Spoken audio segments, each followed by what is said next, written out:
Good morning student. Good morning student. Brihan Mumbai महानगर पालिका शिक्षण विभाग की तरफ से जो ऑनलाइन सेशन में हमारा चल रहा है लेक्चर, उसके अंतर्गत कक्षा 9वीं के गणित भाग 2। आज हम उसमें प्रकरण 8वां त्रिकोणमिति की शुरुआत में देखेंगे, उसकी संकल्पना देखने वाले हैं। आज त्रिकोणमिति का आप लोगों का पहला लेक्चर है, फर्स्ट टाइम आप ये लेसन देखने जा रहे हैं। मैं ज्ञानेंद्र राम, प्रभा देवी मनपा माध्यमिक शाला से आप सभी विद्यार्थियों का स्वागत करता हूं। तो चलिए बच्चों, आज हम आज के लेसन की शुरुआत करते हैं।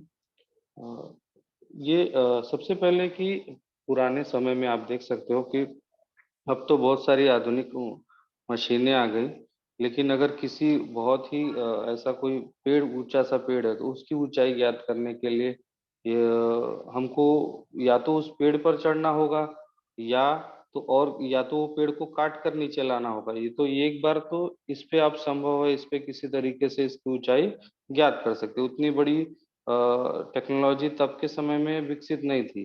लेकिन इसमें देख सकते हो आप, एक समुंदर में एक जहाज है, और ये आप इसको दीप स्तंभ, जिसको लाइट हाउस बोलते हैं, लाइट हाउस पे यहाँ पर कोई इंसान खड़ा है, तो ये कैसे पता चलेगा कि ये जो जहाज है ये हमारे तट से या फिर ये लाइट हाउस से कितनी दूरी पर है। तो ये सब का अनुमान, ये सब का जो इस तरह के जो मापने की क्रिया होती थी, इसी को हम एक विज्ञान की शाखा में, गणित की शाखा में त्रिकोणमिति नाम दिया गया। इसी यही सब का अध्ययन करना है। और इसमें जो त्रिकोणमिति के माध्यम से जो हम दूरी ज्ञात करते थे, इस सूत्रों का प्रयोग करके, वो दूरी एग्जैक्ट होती थी, लमसम में नहीं आती थी, एकदम एग्जैक्ट दूरी होती थी। इसका उपयोग जैसे मान लीजिए कि किस तरह से होता था। अगर यहाँ पर कहीं समझ लीजिए कोई लड़ाई वगैरह हुई है, तो यहाँ पर अगर जो सैनिक है उनके पास कोई हथियार है, बंदूक है, तो हर बंदूक की एक रेंज होती है।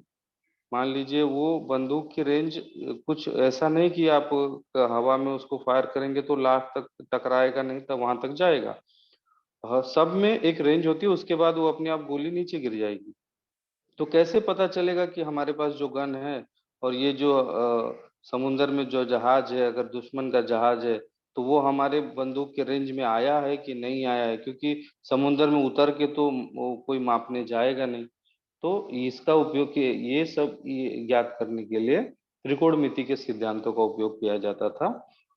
इसी का अध्ययन हम आज करने वाले हैं। तो चलिए शुरुआत देखते हैं। जैसे त्रिकोणमिति का उपयोग है, आप सबसे पहला उपयोग इसका अभियांत्रिकी मतलब इंजीनियरिंग में किया जाता है, फिर खगोल शास्त्र मतलब एस्ट्रोनॉमी में किया जाता है, और फिर नौका शास्त्र मतलब सबमरीन की आदि शाखाओं में इसका उपयोग किया जाता है। बहुत जगह इसका उपयोग नौका शास्त्र मतलब शिपिंग कॉरपोरेशन में, या फिर नेवी में, सबमरीन में, ये सब में त्रिकोणमिति का उपयोग करके चीजों को ज्ञात की जाती है। चलिए देखिए, त्रिकोणमिति जो नाम है ये ग्रीक शब्द से लिया गया है। उसको इंग्लिश में, ग्रीक में ट्रिग्नोमेट्री बोलते हैं। ये 3 शब्दों से बना हुआ है। 3 शब्द कौन कौन से हैं? पहला जो है त्रि है, ये जो आप देख सकते हैं, त्रि का मतलब होता है 3। फिर उसके बाद गौना है। गोना का अर्थात होता है, ग्रीक में होता है गोना मतलब भुजा होती है। और मेट्रॉन, लास्ट का जो मेट्रॉन है उसका मापना, मतलब 3 भुजाओं का मापन, उसी को ट्रिग्नोमेट्री बोलते हैं। ध्यान में रखिएगा। त्रिकोणमिति हिंदी में उसी को त्रिकोणमिति बोलते हैं, इंग्लिश में उसको ट्रिग्नोमेट्री बोलते हैं। आप कक्षा 10वीं में जाएंगे तो ट्रिग्नोमेट्री पर आधारित फिर से आपको एक चैप्टर है, उसमें आप और आगे का पढ़ाई करेंगे। जो बच्चे साइंस लेना चाहते हैं या फिर विज्ञान की शाखा में आगे बढ़ना चाहते हैं, एस्ट्रोलॉजी की तरफ या इंजीनियरिंग की तरफ, उनके लिए ये चैप्टर बहुत ही महत्वपूर्ण है। चलिए तो शुरुआत करते हैं। इसका उपयोग समकोण त्रिभुज में किया जाता है। त्रिभुज के संदर्भ में कुछ इसके संबोध के बारे में देखते हैं हम। जैसे कि आप पता है कि ये एक समकोण त्रिभुज है, और ये पूरा ट्रिग्नोमेट्री आपको ये समकोण त्रिभुज में ही, पाइथागोरस जिसमें हम लगा सकते हैं। अब समकोण त्रिभुज में आप देख सकते हो कि समकोण त्रिभुज में एक कोण कितने अंश का होता है? 90 अंश का। तो कोण बी आप देख सकते हो 90 अंश का है। उसमें उसमें 3 भुजाएं हैं, भुजा ए सी, भुजा ए बी और भुजा बी सी। तीन भुजाओं में से हम जो समकोण त्रिभुज होता है उसमें 90 अंश के जो सामने वाली भुजा होती है उसको हम क्या कहते हैं, कर्ण कहते हैं। कर्ण कहाँ पर होता है, ये क्वेश्चन अक्सर हमेशा सवाल में आता है कि कर्ण कहाँ पर होता है। आधे से ज्यादा बच्चे पहचान नहीं पाते कर्ण कौन सी भुजा होती है। तो कर्ण, सब कर्ण पहचानने के लिए जहां पर 90 अंश का निशान होगा, ये देखिए 90 अंश का निशान है। अब इसके सामने वाली जो भुजा होगी, तो 90 अंश के सामने भुजा है AC। तो ये भुजा AC, AC इसकी कर्ण है। अब उसके बाद आपको पता है कि पाइथागोरस के प्रमेय क्या है, कर्ण का वर्ग बराबर पहली भुजा का वर्ग धन दूसरी भुजा का वर्ग। तो पहली भुजा और दूसरी भुजा AB और BC में से आप किसी भी भुजा को पहली और दूसरी मान सकते थे, ये तो पाइथागोरस में। अब देखिए इसमें जो कोण बी है 90 अंश का है। अगर आपको पता है कि त्रिभुज के तीनों कोणों के मापों का योगफल कितना होता है, तीनों कोण अगर जोड़ेंगे हम तो 90 अंश होता है, ठीक है। तो आपको 180 अंश, ठीक है, ये त्रिभुज के तीनों कोणों के मापों का योगफल 180 अंश। उसमें से ये 90 तो हो चुका है, अब बचा कितना। अब ये दोनों कोणों को मिलाने पर कितना होना चाहिए, 90 होना चाहिए, तभी 90 90 180 अंश हो जाएगा कि नहीं हो जाएगा। ठीक है, तो 180 अंश होगा, इसका मतलब कि ये 90 अंश का हो चुका है। अब जो बचे हैं कोण ए और कोण सी, जो दो कोण बचे हैं, ये जरूर ही 90 अंश से कम होंगे। ध्यान में रखिए, क्यों 90 अंश से कम होंगे, क्यों, क्योंकि इन दोनों को मिला के अब हमको 90 होना चाहिए, तभी जाके होगा ना 180 अंश। अगर मान लीजिए कोण सी ही आप 90 अंश का दे दे देंगे, तो कोण सी और कोण बी मिला के ही 180 अंश हो जाएगा, तो तीसरा कोण बनेगा ही नहीं। और त्रिभुज में तीन कोण होना आवश्यक है। तो इसीलिए इतना तो आपको ये बात याद रखनी है कि किसी भी समकोण त्रिभुज में एक कोण ही 90 अंश का होता है, बाकी जो दोनों कोण होते हैं वो 90 अंश से कम, 90 अंश से कम को क्या कहते हैं हम, न्यून कोण। ठीक है, तो कोण ए और कोण सी कैसे कोण है, न्यून कोण है। अगर मान लीजिए कभी उसमें पूछता है कहीं पर आपको क्वेश्चन में कि समकोण त्रिभुज में दो 90 अंश के कोण होते हैं, सत्य या असत्य, तो आप बोल सकते हैं कि ये कथन असत्य है, क्योंकि किसी भी समकोण, किसी भी त्रिभुज में सिर्फ और सिर्फ एक कोण ही 90 अंश का हो सकता है। अगर पूछा जाए तो उसका कारण भी आप बता सकते हैं, क्योंकि दोनों को जोड़ने, तीनों कोणों को जोड़ने पर 180 होना चाहिए। तो ठीक है, इसका मतलब ये अब एक कोण ए और कोण सी को जोड़ने पर 80 90 अंश होना चाहिए, तो कोण सी 80 का हो सकता है, कोण ए 10 अंश का हो सकता है। बहुत सारी पॉसिबिलिटी है, कुछ भी हो सकता है, हमको वो पता नहीं कितना होगा, लेकिन इतना हमको पता है कि कोण ए और कोण सी को जोड़ने पर 90 अंश आना चाहिए। ठीक, तो अब त्रिकोणमिति में इसका क्या उपयोग है, ये देखिए। कोण ए अगर आप यहाँ पर देख रहे हैं, यहाँ पर हमको दो चीज पहचाननी है। अगर कोण ए से आप, अगर आप देखते हैं, ठीक है, कोण ए से अगर कोई पूछे कोण ए की सम्मुख भुजा बताइए, तो पहले पेन ले लेते हैं हम। यहाँ पर देखिए कोण ए आप यहाँ पर देख सकते हैं, कोण ए की देखिए, कोण ए यहाँ पर है, तो इसके सम्मुख भुजा का नाम क्या होगा, भुजा BC। ठीक है, आपको सम्मुख, यहाँ पर दो चीजें सीखनी है, सम्मुख और संलग्न। सम्मुख मतलब जिसका मुख सामने है, तो कोण ए के सामने कौन सी भुजा आ रही है, कोण ए का सम्मुख कोण कौन सा होगा, कोण ए का सम्मुख भुजा, भुजा BC। और कोण ए की संलग्न भुजा, अब देखिए संलग्न भुजा, कोण ए के सामने तो एक ही था, सम्मुख तो हम बता दिए कि BC है, लेकिन संलग्न, संलग्न मतलब उसके साथ में लगी हुई भुजा। तो कोण ए के साथ में दो भुजाएं लगी हैं, एक भुजा AB लगी हुई है और एक भुजा AC लगी हुई है। तो हम किस भुजा को संलग्न मान रहे हैं, भुजा AB को। क्यों, क्योंकि AC तो कर्ण हो गई, कर्ण हमेशा फिक्स हो जाएगा 90 अंश में। कर्ण एक, दो, तीन भुजाएं आपको समझनी है ट्रिग्नोमेट्री में, तीन भुजाएं, एक तो सम्मुख भुजा, संलग्न भुजा और कर्ण भुजा। अगर आप ये तीनों भुजाएं आप समझ में आ गई, तो आपको ये ट्रिग्नोमेट्री बहुत ही आसानी से समझ में आ जाएगी। इसमें बहुत ज्यादा गुणा भाग कुछ नहीं करना है, जोड़ना घटाना बहुत बड़ा बड़ा, जिन बच्चों को गुणा भाग से डर लगता है, तो इसमें ऐसा है कि वो सब भी नहीं करना है, बहुत आसानी से आप, जैसे भूमिति रचना में आप नंबर ले सकते थे, उसी प्रकार से इसमें भी आपको बहुत ज्यादा घटाना जोड़ना गुणा भाग दशमलव दशमलव ये सब इसमें नहीं आता, बहुत आसान सा है, चीजों को खाली पहचानना है। देखिए इसमें क्वेश्चन कैसे आएंगे, कोण ए की सम्मुख भुजा का नाम बताइए, तो कोण ए की सम्मुख भुजा का नाम होगा भुजा बीसी, बस इतना ही लिख दिए तो आपको मार्क मिलेंगे। कोण ए की संलग्न भुजा का नाम बताइए, तो कोण ए की संलग्न भुजा का नाम क्या हो जाएगा, भुजा ए बी। बस यही आपको समझना था, पूरे प्रकरण में सिर्फ यही क्लू है एक, जो आपको लास्ट तक समझना। तो इसको मिटा देते हैं हम।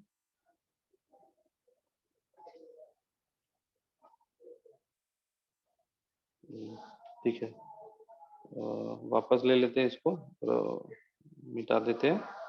चलिए अब जैसे यहाँ पर ए से देखा, कोण ए की सम्मुख भुजा का नाम क्या हो जाएगा, भुजा बीसी। कोण ए की संलग्न भुजा का नाम क्या हो जाएगा, संलग्न भुजा याद रखिए जो साथ में है, हाँ, जो लगी हुई हो, तो कोण ए से लगी हुई भुजा ए बी। ठीक है, अब अगर मान लीजिए कोण सी से कोई पूछता है, कोण सी से कि कोण सी की सम्मुख भुजा का नाम, तो कोण सी की सम्मुख भुजा का नाम, उसके सामने कौन सी भुजा आ रही है, भुजा ए बी। ठीक है, और कोण सी की संलग्न भुजा का नाम क्या हो जाएगा, कोण सी की संलग्न भुजा का नाम भुजा बी सी। ठीक है, यही सिर्फ आपको पहचानना है। देखिए यहाँ पर कोण सी की सम्मुख भुजा, देखिए देख सकते हैं आप, भुजा ए बी। ठीक, कोण सी यहाँ पर दिख रहा है ना, तो जो भी कोण का पूछे, जैसे वो वहां पर कोण ए बी सी हो और पूछे कि कोण ए का नाम, ए का सम्मुख भुजा, तो पहले ए के पास जाएंगे, ए कहाँ पर है, यहाँ पर है। अब यहाँ से हम देखेंगे उसके सामने वाली भुजा को सम्मुख कहते हैं, सम्मुख मतलब उसके सामने, तो उसके सामने कौन सी है, भुजा बी सी। और संलग्न भुजा कौन सी होगी, ए बी। ए सी क्यों संलग्न नहीं होगी, क्योंकि वो कर्ण भुजा है, कर्ण को अलग कर देते हैं। ठीक है, मान लीजिए अब सी को पूछ रहा है, चलिए कोण सी की सम्मुख और संलग्न बताइए, तो कोण सी पे आ जाएंगे, यहाँ पर देखिए कोण सी यहाँ पर है, तो अब इससे सम्मुख कौन सी भुजा होगी, ये इसके सामने भुजा ए बी।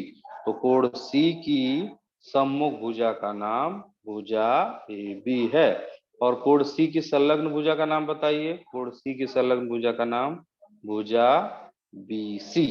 ठीक है, तो ये भुजा बी सी है। तो इतना ही आपको जानकारी लेनी थी आज के लिए। चलिए एक वो देख लेते हैं, इसी पर आधारित एक आप फटाक से उदाहरण हल करके देखते हैं। देख सकते हैं आप त्रिभुज पी क्यू आर में एक समकोण त्रिभुज है, यहाँ पर समकोण लिखा है और 90 अंश का निशान बनाया हुआ है, तो हम बोल सकते हैं त्रिभुज पी क्यू आर एक समकोण त्रिभुज है। अब इसमें कुछ क्वेश्चन पूछे हैं, कोण पी की सम्मुख भुजा का नाम, तो हमको क्या करना होगा, सबसे पहले कोण पी पर जाना होगा, तो ये आ जाइए कोण पी पर। तो कोण पी पर आ गए, देखिए कोण पी पर आ गए। चलिए पेन उठा लेते हैं, पेन ले लिया गया। चलिए कोण पी पर आ गए। ठीक है, अब बोल रहा है कि उसकी सम्मुख भुजा का नाम बताइए, तो सम्मुख भुजा उसके सामने होती कि नहीं, उसके सामने भुजा कौन सी आ रही है, भुजा, इसके सामने कौन सी आ रही है, भुजा क्यू आर। तो यहाँ पर क्या आ जाएगा, भुजा क्यू आर। ठीक है, और कोण पी की संलग्न भुजा का नाम, देखिए यहाँ पर दूसरा क्वेश्चन पूछा है, को इसको मिटा देते हैं, क्यू आर आपको समझ में आया होगा। अब देखिए कोण पी की संलग्न भुजा, तो पी यहाँ पर है, संलग्न, ये संलग्न मतलब जो साथ में लगी हो, उसके साथ में लगी कौन सी है, एक तो पी क्यू लगी हुई है और दूसरी पी आर। तो इसमें पी क्यू लेंगे कि पी आर लिखेंगे, हम पी क्यू लिखेंगे, क्यों, क्योंकि पी आर क्या है, कर्ण भुजा है। ठीक है, 90 अंश के सामने ये कर्ण होता है ना, तो पी आर क्या हो जाएगी, कर्ण। हाँ, तो कोण पी की संलग्न भुजा का नाम क्या हो जाएगा, भुजा पी क्यू। तो यहाँ पर क्या लिखेंगे हम, भुजा पी क्यू। तो ये याद रखिए, ये क्या है, कर्ण हो गया। ये क्या, कर्ण।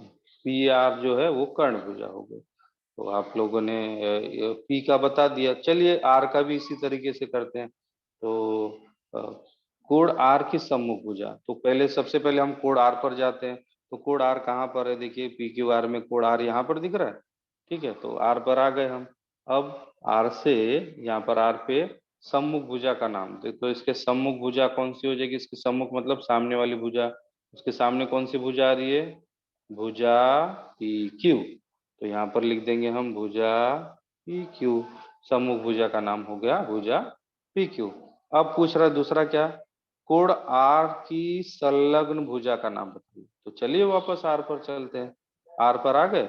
अब संलग्न मतलब जो साथ में लगी हो, ठीक। तो साथ में कौन कौन सी भुजा लगी है, एक तो पी आर लगी है और दूसरा क्यू आर लगी है। ये भुजा दिख रही है ना, ये वाली भुजा और ये वाली भुजा। तो उसके साथ में अब पी क्यू पी आर हम बोलेंगे नहीं क्योंकि वो कर्ण है। तो संलग्न भुजा कौन सी हो जाएगी, क्यू आर। संलग्न भुजा का नाम क्या हो जाएगा, क्यू आर। बहुत आसान है। तो इतना ही करना था बच्चों। पी की सम्मुख भुजा का नाम क्या था, क्यू आर, ठीक है। पी की क्यू आर था। तो इस तरह से आप देख सकते हो कि चाहे पी किसी भी दोनों न्यून कोणों के सम्मुख और संलग्न भुजा का हम नाम बता सकते हैं। आप लोगों ने देखा, इसी का उपयोग करके पूरी ट्रिग्नोमेट्री बच्चों ये आपको आना चाहिए, सम्मुख भुजा और संलग्न भुजा पहचानने आना चाहिए, ठीक है। तो इसको मिटा देते हैं और आगे चलते हैं। अब देखते हैं आगे त्रिकोणमिति अनुपात के बारे में। यहाँ से आपको देखना है कुल त्रिकोणमिति के कुल 6 अनुपात हैं। उसमें से आप लोगों को खाली 3 के बारे में कक्षा 9वीं में जानकारी दी गई है। उसके बाद बाकी के 3 कोण आपको 10वीं में सीखना है, ठीक है। तो तीनों त्रिकोणमिति अनुपात कौन कौन से वो देख लेते हैं। जैसे सबसे पहला है त्रिभुज पी क्यू आर और त्रिभुज ए बी सी। देख सकते हैं आप त्रिभुज पी क्यू आर और पी ए बी सी में पहला देख सकते हैं त्रिभुज पी क्यू आर में। त्रिभुज पी क्यू आर में देख सकते हैं पी क्यू, ये अगर बी से हम देखा जाए तो बी की सम्मुख भुजा और कर्ण भुजा कौन सी हो जाएगी, कर्ण सम्मुख भुजा देखिए पी क्यू, और कर्ण भुजा का नाम क्या हो जाएगा, पी बी। तो कोण बी की क्या है, सम्मुख भुजा है और कर्ण भुजा है। उसी तरह से एबीसी में देखते हैं सम्मुख भुजा और कर्ण भुजा का नाम क्या हो जाएगा, ए सी बटे ए बी। देखिए ए सी बटे ए बी इस त्रिभुज में, ठीक। अब देख सकते हैं यहाँ पर भी वही लिखा हुआ है, दायां पक्ष देखिए दोनों का, कोण बी की सम्मुख भुजा बटे कर्ण। यहाँ पर भी देखिए कोण बी की सम्मुख भुजा बटे कर्ण, दोनों लिखा है। इसका मतलब दोनों पक्ष क्या हो जाएगा, बराबर हो जाएगा। कोण बी की सम्मुख भुजा बटे कर्ण।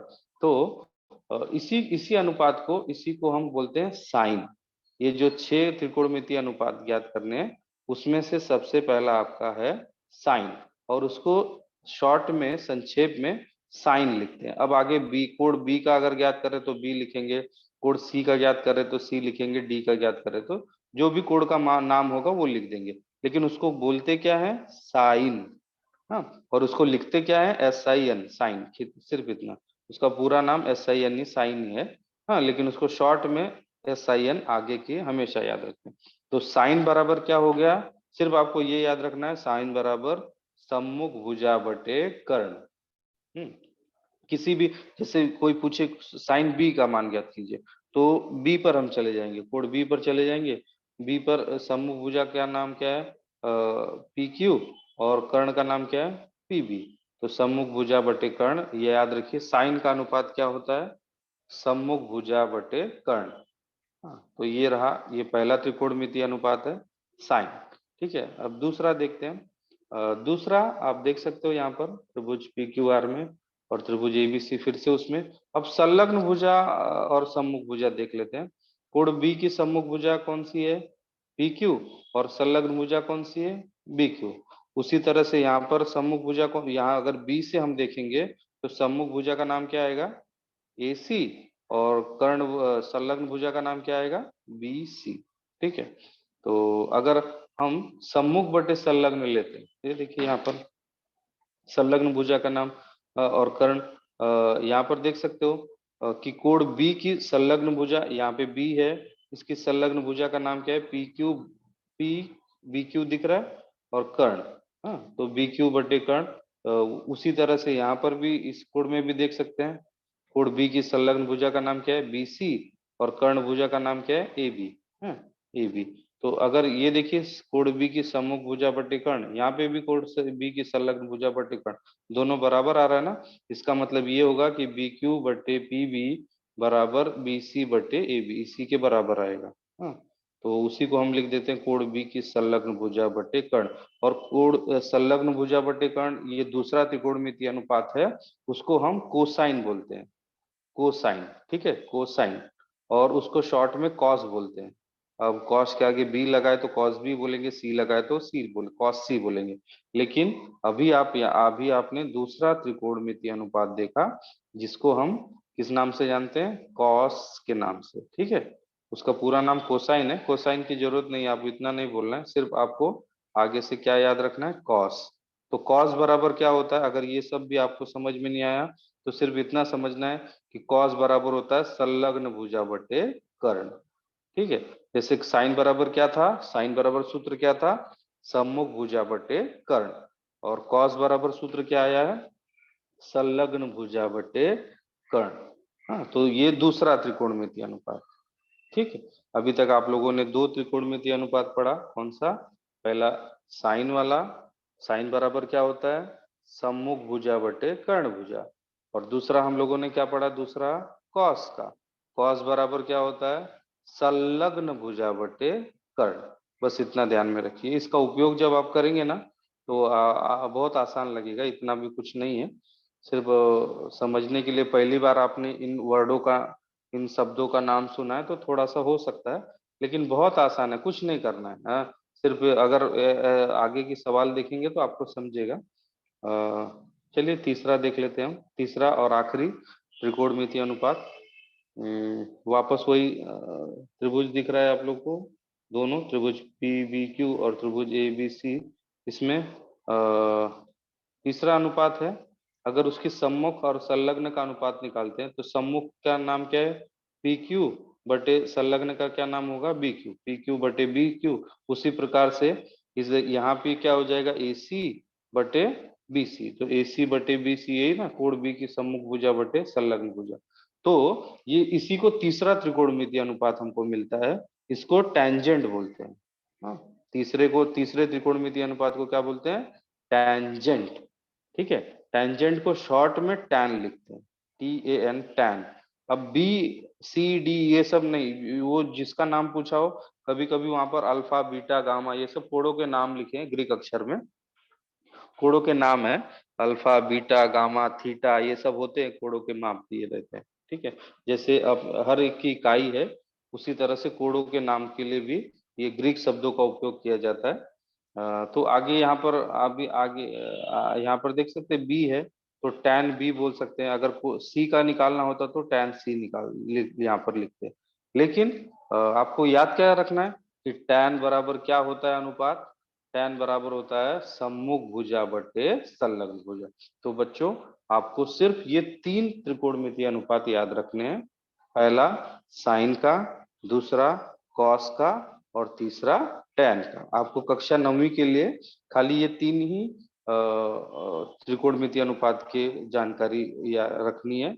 आप 10वीं में जाएंगे तो कुल 6 हो जाएंगे, वो आप अगली कक्षा में पढ़ेंगे। तो अभी आपको सिर्फ तीन के बारे में जानकारी रखनी है, साइन, कॉस, टैन, ठीक है, साइन कॉस और टैन थीटा।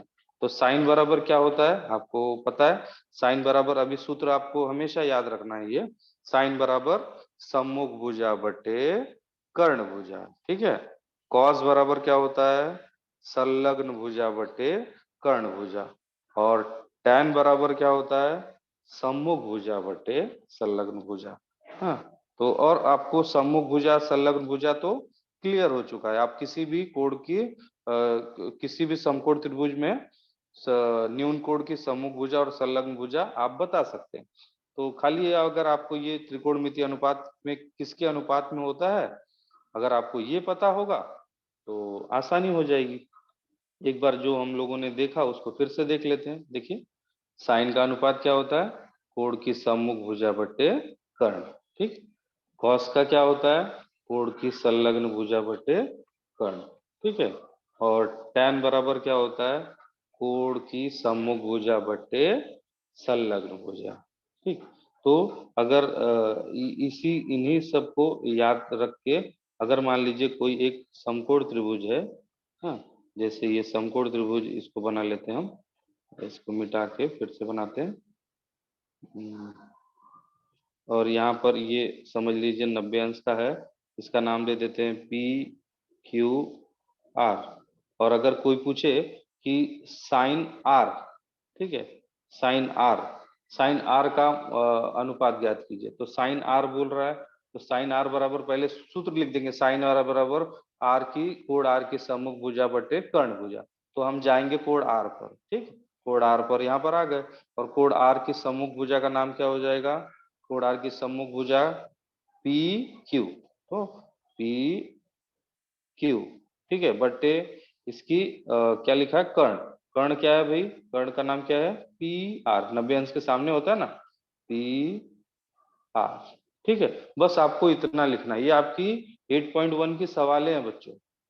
खाली ये आप देखोगे ना, तो उसमें खाली आपको ये याद रखना है कि साइन बराबर कौन सी भुजा बटे कौन सी भुजा होता है, बस। साइन बराबर होता है सम्मुख भुजा बटे कर्ण। ठीक है। अगर कॉस पी का कॉस पी, ठीक है, कॉस पी अगर पूछा जाए, कॉस पी, तो कॉस पी बराबर क्या होता है, संलग्न भुजा बटे कर्ण। तो पहले हम पी पर जाएंगे, चलिए पी पर आ गए, यहाँ पर पी है ना। तो इसकी संलग्न भुजा का नाम क्या है, एक तो संलग्न भुजा साथ में होती है ना, पी क्यू और पी आर। पी आर हम बोल नहीं सकते, क्यों, क्योंकि पी आर क्या है, कर्ण है। तो संलग्न भुजा का नाम क्या हो जाएगा, पी क्यू बटे कर्ण का नाम, यहाँ पे कर्ण भुजा दिया है ना, कर्ण का नाम क्या है, कर्ण वही है हमेशा, कर्ण नहीं बदलता। चाहे आप पी से देखें, चाहे आप आर से देखें, कर्ण हमेशा 90 अंश के सामने होगा। सम्मुख और संलग्न बदलता रहेगा। जैसे आर से आप देख रहे हो तो सम्मुख भुजा का नाम क्या हो जाएगा, पी क्यू, और संलग्न भुजा का नाम क्या हो जाएगा, क्यू आर। लेकिन अगर आप पी से देख रहे हो तो सम्मुख भुजा का नाम क्या हो जाएगा, क्यू आर, और संलग्न भुजा का नाम क्यू पी। ठीक है, इस तरह से आप इसको देख सकते हैं। उसी तरह से tan बराबर क्या होता है, सम्मुख भुजा बटे संलग्न भुजा। ये तीनों त्रिकोणमितीय अनुपात आपको ध्यान रखने हैं। ये तीनों ही आपके लिए बहुत महत्वपूर्ण है। चलिए, मुझे लगता है कि आप लोगों को ये समझ में आया है। इतना जो आप लोगों ने समझा, उसमें से अगर कुछ भी नहीं समझ में आया है, तो सिर्फ आपको इतना ही याद रखना है, तीनों त्रिकोणमितीय अनुपात किसके बटे कौन सा होता है, कौन से के अनुपात में होता है। तो साइन बराबर होता है, इसको नाम याद रखिए, इसको क्या बोलते हैं, साइन पढ़ते हैं, इसको कॉस, इसको टैन, टैन टैन। ठीक है, साइन बराबर क्या, सम्मुख भुजा बटे कर्ण। कॉस बराबर क्या होता है, संलग्न भुजा बटे कर्ण। और टैन बराबर क्या होता है, सम्मुख भुजा बटे संलग्न भुजा। ठीक है, तो इस तरह से टैन, साइन, कॉस, टैन, ये तीन त्रिकोणमितीय अनुपात के बारे में आप लोगों ने जानकारी ली। अब आगे देखते हैं, मान लीजिए थोड़े से इसके संबंध देख लेते हैं, त्रिकोणमितीय अनुपातों में क्या क्या आपस में संबंध है। तो आप जैसे एक यहाँ पर एक समकोण त्रिभुज है, त्रिभुज पी एम एन, यहाँ पर देख सकते हो, त्रिभुज पी एम एन एक समकोण त्रिभुज है। इसमें कोण एम बराबर 90 डिग्री, देखिए यहाँ पर एम पर 90 डिग्री का निशान लगा हुआ है। हाँ, अगर ये यम 90 डिग्री हो गया, हाँ, 90 अंश का कोण हो गया, तो ये जरूर कोण एन और कोण पी कैसे हो जाएंगे, यहाँ पर परस्पर कोटिपूरक कोण दिया हुआ है। कोटिपूरक मतलब जिन दो कोणों को जोड़ने पर 90 अंश आता है, उसी को कोटिपूरक कहते हैं। यहाँ दो चीजें ध्यान में रखिए, हमेशा कुछ नए नए टर्म सीखने को मिलते हैं। कोटिपूरक कोणों का मापों का योगफल कितना होता है, 90 अंश। मतलब कोटिपूरक अगर कोई कोण है तो उन दोनों कोणों को जोड़ने पर 90 अंश आना चाहिए। दूसरा होता है समपूरक, यहाँ पर देखिए कोण पी और कोण एन 90 अंश न लिखकर कोटिपूरक लिख दिया है। तो गणित के कुछ शब्द हैं जिनको आपको ध्यान में रखना है। उसी प्रकार से अगर संपूरक लिखा होता है, संपूरक है, तो संपूरक का मतलब होता है जिन दो कोणों को जोड़ने पर 180 अंश आता है, उससे उन कोणों को हम संपूरक कहते हैं। कोटिपूरक का मतलब जोड़ने पर कितना आना चाहिए बच्चों, 90 अंश। और संपूरक का मतलब जोड़ने पर कितना आना चाहिए, 180 अंश। तो ये दो बातें आपको ध्यान में रखनी है।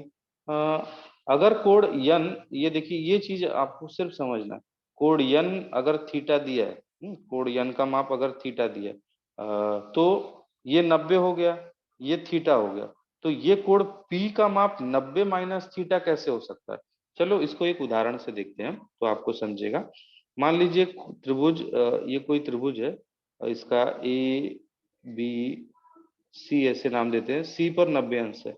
हाँ, और अगर ये कोण बी पर 90 अंश है, सी का माप अगर 40 अंश है, ठीक, कोण सी हम 40 अंश का बता देते हैं, तो कोण ए का माप कोई बता सकता है कितना होगा? को ए का माप, ये तो आपको पता है कि ए और सी दोनों को जोड़ने पर कितना होना चाहिए? 90 अंश। तो ये 40 अंश का हो गया बच्चों। तो ये कितने अंश का होगा? 50 होगा कि नहीं होगा? ये कोण ए कितने अंश का हो जाएगा? कोण ए क्या हो जाएगा? 50 अंश। हम लोगों ने ये कैसे ज्ञात किया पता है? 50 अंश। हाँ, ये आप लोगों ने कैसे ज्ञात किया पता है? क्या किए, ये जो 90 है, 90 में से जो कोण का माप दिया है, ठीक, 90 में से ये कोण का जो माप दिया हुआ है वो घटा दिए, तो 90 में से 40 गया, कितना बचेगा? 50। तो ये 90 में से 40 घटाकर ये 50 आया हुआ है, ठीक है। अगर मान लीजिए इस कोण का माप 20 अंश होता, तो हम क्या करते? 90 में से कितना घटा देते? 20 घटा देते। तो 90 में से 20 गया, कितना आएगा? 70। यहाँ पर कितना हो जाएगा? कोण ए का माप कितना अंश हो जाएगा? 70। ठीक है। उसी तरह से इसको मिटा देते हैं पहले।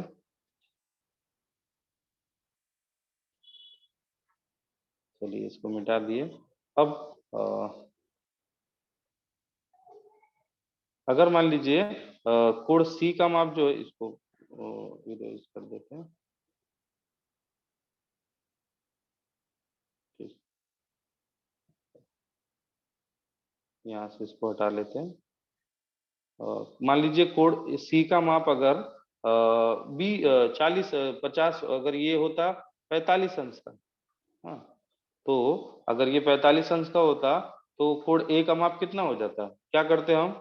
90 में से कितना घटाते? 45 अंश। तो 90 में से 45 गया, 45 अंश होता। ठीक है। तो ये कोण का जो दूसरे वाले कोण का माप है, वो हमेशा 90 में से जो दिया गया कोण है उसको घटा के। तो ठीक है, जब हमको संख्याएं रहती तो हम आसानी से कर लेते, लेकिन अब यहाँ पर थीटा दिया है। ठीक है, कोण का माप कितना दिया है? 10 20 50 न देकर क्या दिया है? थीटा दिया है। तो अगर थीटा दिया है, कोई बात नहीं, हमको ये कोण का माप क्या हो जाएगा? 90 माइनस थीटा। ठीक, यही कर रहे थे ना हम। तो ये अगर ये कोण का माप अगर जो दिया है, इस कोण का माप ज्ञात करने के लिए 90 में से हम ये वाला कोण घटा दे रहे थे। तो जैसे 45 आ था, तो ये 90 में से 45 घटा दिए, 45 का आ गया। अगर यहाँ पर 20 अंश दिया होता इस कोण का माप, तो 90 में से 20 घटा देते हैं, इस कोण का माप कितना हो जाता? 70 हो जाता। उसी तरह से यहाँ पर थीटा दिया है, कोई अंक दूसरा कोण शब्दों में अंकों में न देकर वहां पर अक्षर का प्रयोग किया है। तो कोई बात नहीं, हमारा तरीका तो वही रहेगा। तो ये कोण का माप कितना हो जाएगा बच्चों? 90 माइनस थीटा। तो मुझे लगता है कि आप लोगों को ये बातें समझ में आई है। इसके साथ हम आगे देखते हैं। ठीक है, तो ये तीनों कोण समझना था खाली आपको, कि जब 90 ये पी 90 माइनस थीटा कहाँ से आया, ये हमेशा परेशानी हो जाती है। ये अरे ये तो थीटा, ठीक है, कोण एन का माप ये थीटा दिया, ये आपको क्यू जैसा दिख रहा होगा। क्यों नहीं है, वो थीटा है। हाँ, थीटा इस तरह से बनाया जाता है। ये इस तरह से थीटा होता है, इसको थीटा पढ़ते हैं। दूसरा एक सिंबल होता है, इसको बीटा पढ़ते हैं। ठीक है, ये गामा होता है, ये ग्रीक शब्द है। ये कोणों के माप इस तरह से दिए होते हैं। तो theta, beta, gamma, alpha, delta, ये सब ग्रीक शब्द है। उससे डरने की जरूरत नहीं, खाली उस पे जैसे थीटा बोला तो जहां पर थीटा होगा वहां पर चले जाइएगा, वहां से सम्मुख भुजा और संलग्न भुजा देखिएगा। कोण बीटा बोला तो जहां बीटा लिखा होगा वहां चले जाइए, वहां से सम्मुख और संलग्न, खाली आपको यही करना है बस। सम्मुख संलग्न कर्ण, सम्मुख संलग्न कर्ण, खाली इसी का पता लगाना है। तो इसको मिटा देते हैं। हाँ, तो चलिए अब आपको पता चल गया है कि ये कोण एन थीटा है, और पी क्या है? 90 माइनस थीटा। अब चलिए साइन, कॉस और टेन तीनों का निकाल लेते हैं। तो आपको पता है कि साइन थीटा, थीटा बोल रहा है ना, तो आपको साइन मतलब क्या होता है? कौन सी भुजा? तुरंत सूत्र याद होना चाहिए। साइन बराबर क्या होता है? सम्मुख भुजा बटे कर्ण ना। सम्मुख भुजा बटे कर्ण। तो थीटा बोला है, तो पहले हम थीटा पे चले जाएंगे। आ गए थीटा पे। तो थीटा की सम्मुख भुजा का नाम क्या है? P M. हाँ, और कर्ण का नाम क्या है? कर्ण तो 90 अंश के सामने है, पी एन। तो पी एम बटे पी एन, इसको कथन एक दे दिया गया। ठीक, अब चलिए कॉस थीटा निकालते हैं। तो कॉस बराबर क्या सूत्र होता है, संलग्न भुजा बटे कर्ण, अभी आप लोगों ने देखा था ना, कॉस बराबर क्या होता है, संलग्न भुजा बटे कर्ण। तो थीटा पर चले जाते हैं, थीटा से देखना है ना हमको, तो थीटा की संलग्न भुजा क्या है, एन एम, हाँ एन एम लिख दिया, और कर्ण का नाम क्या है, एन पी, ये देखिए पी एन हो गया, इसको कथन 2 दे दिया। अब tan बराबर सूत्र याद है अभी किसी को, tan बराबर क्या था, सम्मुख भुजा बटे संलग्न भुजा, आपको सूत्र ध्यान में रखना है, अनुपात ध्यान में रखना है आपको। तो tan थीटा बराबर क्या था, सम्मुख भुजा बटे संलग्न, तो थीटा कहाँ पर है, यहाँ पर, तो इसकी सम्मुख भुजा क्या है, पी एन, पी एम, ठीक है, और संलग्न भुजा क्या है, एन एम, तो पी एम बटे एन एम, ठीक है, इसको कथन 3 देख दिए। अब जैसे हम लोगों ने sine theta, cos theta, tan theta, theta के तीनों अनुपात निकाले ना, साइन कॉस टैन, उसी तरह से हम 90 माइनस थीटा, मतलब पी न लिखकर वो कोड का नाम लिख रहा है, ठीक है, 90 माइनस थीटा के भी तीनों अनुपात निकालेंगे, साइन कॉस और टैन, ये तीनों अनुपात निकाल लेते हैं, ठीक। तो साइन कॉस और टैन तीनों निकाल के देखते हैं, चलिए। तो सबसे पहले साइन 90 माइनस थीटा का साइन निकाल लेते हैं, देखिए साइन 90 माइनस थीटा, अब ये देखिएगा, अरे बाप रे ये तो घटा के पूछ रहा है, 90 माइनस थीटा साइन में से घटाना, कुछ नहीं करना है, ये एक शब्द समझिए, जैसे यहाँ पर थीटा लिखा है ना, वैसे ही ये पूरा एक माप दिया है 90 माइनस थीटा, 90 माइनस थीटा कहाँ पर है, यहाँ पर है, तो यहाँ से हमको खाली क्या देखना है, साइन मतलब क्या होता है, सम्मुख भुजा बटे कर्ण, तो यहाँ पर आके सम्मुख भुजा का नाम क्या है, एन एम, और कर्ण का नाम क्या है, एन पी, तो एन एम बटे एन पी सिर्फ लिख दिए, इसको कथन 4 दे दिए। अब कॉस निकाल लेते हैं इस कोड का, इस कोड का कॉस क्या होगा, संलग्न भुजा बटे कर्ण, तो संलग्न भुजा कौन सी है इसके साथ में, पीएम बटे एनपी, देखिए पीएम बटे पीएन, ठीक है, ये संलग्न बचे कर्ण। और तीसरा tan, tan थीटा बराबर के tan 90 माइनस थीटा, मतलब tan का अनुपात निकाल लेंगे इसका, tan बराबर क्या होता है, कौन सी भुजा बटे कौन सी भुजा, सम्मुख भुजा बटे संलग्न भुजा, तो सम्मुख भुजा का नाम क्या है, tan यहाँ की एन एम बटे पीएम, एन एम बटे पीएम, इसको कथन 6 दे दिए।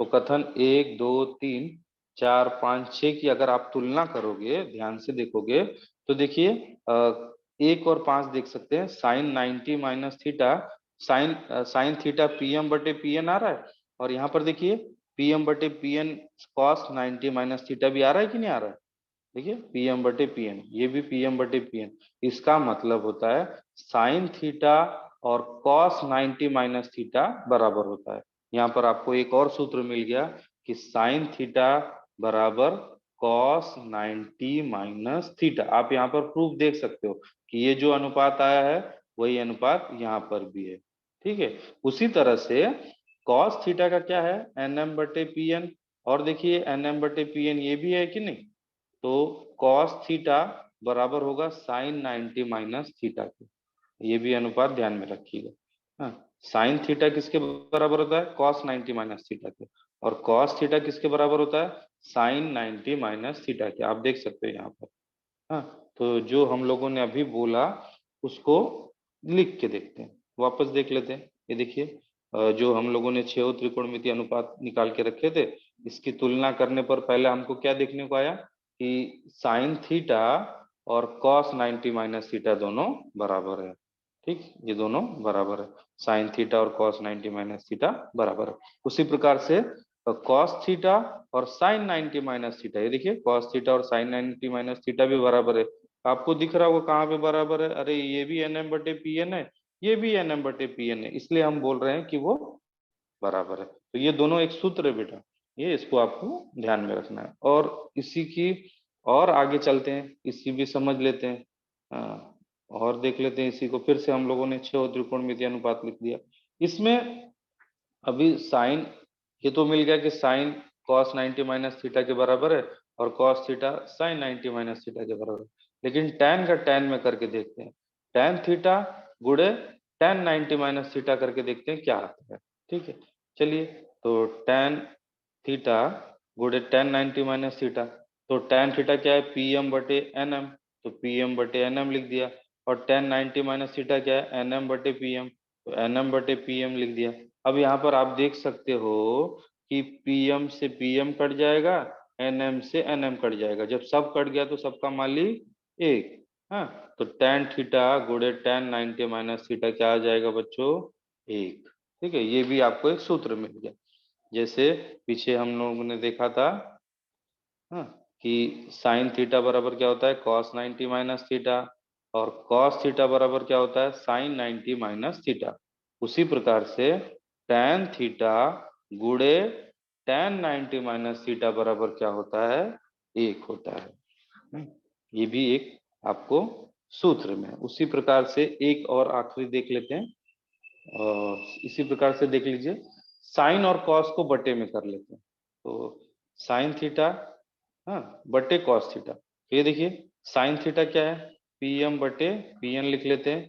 पी पी यहाँ पर पी नहीं दिख रहा होगा, पी एम बटे पी एन, यहाँ पर पेन उठा लेते हैं, ये पी एम होगा। ठीक है, तो ये पी एम बटे पी एन, और कॉस थीटा कितना है? को देखिए, कॉस थीटा एन एम बटे पी एन, एन एम बटे पी एन। आपको पता है कि पी एम बटे पी एन ऐसे लिख लिया गया, जब ये बटे का जब बटे को हम गुणे करते हैं, जब भाग के निशान को गुणे का निशान में बदलते हैं ना, तो नीचे की संख्याएं उलट जाती हैं, पलटी हो जाती हैं, ऊपर का नीचे, नीचे का ऊपर।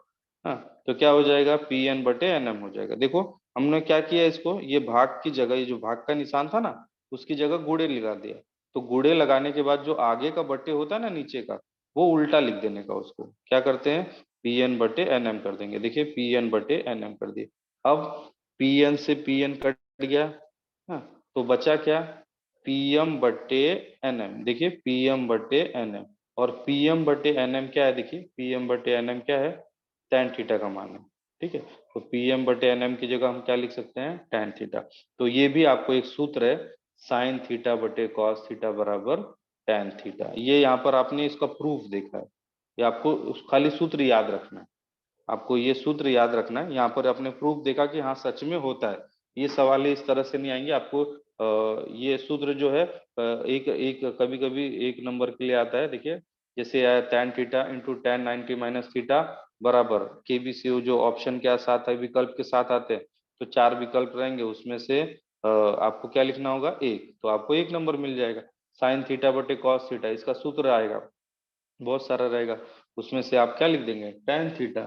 तो यहाँ पर अगर tan थीटा लिखते हैं, तो ये उसका आंसर होगा। ठीक, तो इस तरह से बच्चों, तो जो आज हम लोगों ने त्रिकोणमितीय अनुपात के बारे में बेसिक जानकारी ली। अब यहाँ पर वापस से देख सकते हैं। देखिए, क्या क्या देखा था?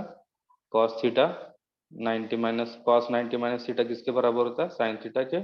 और साइन 90 माइनस थीटा किसके बराबर होता है? कॉस थीटा के। और क्या सूत्र देखा था? एक, साइन थीटा बटे कॉस थीटा बराबर क्या होता है? tan theta. उसी प्रकार से लास्ट वाला सूत्र क्या देखा हम लोगों ने? tan थीटा गुणे tan 90 माइनस थीटा बराबर क्या होता है? एक। तो ये इन सूत्रों की हम लोगों ने पुष्टि की। ये आपको सूत्र याद रखने हैं। वो अभी जो आप लोगों ने देखा, उसका प्रूफ देखा था कि हाँ, सच में होता है। ठीक है, तो इस तरह से आज का जो हमारा लेसन था वो खत्म हुआ। जिस विद्यार्थी को कुछ पूछना है, पूछ सकता है अपना माइक ऑन करके।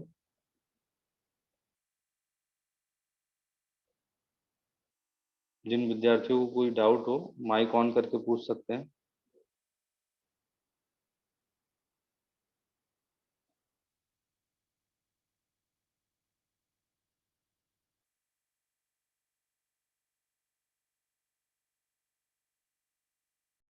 ओके। तो बच्चों, आज हम लोगों ने गणित भाग 2 की जो हमारा 8वां चैप्टर था त्रिकोणमिति, उसमें त्रिकोणमिति अनुपात की मूलभूत संकल्पना के बारे में जानकारी ली। Thank you.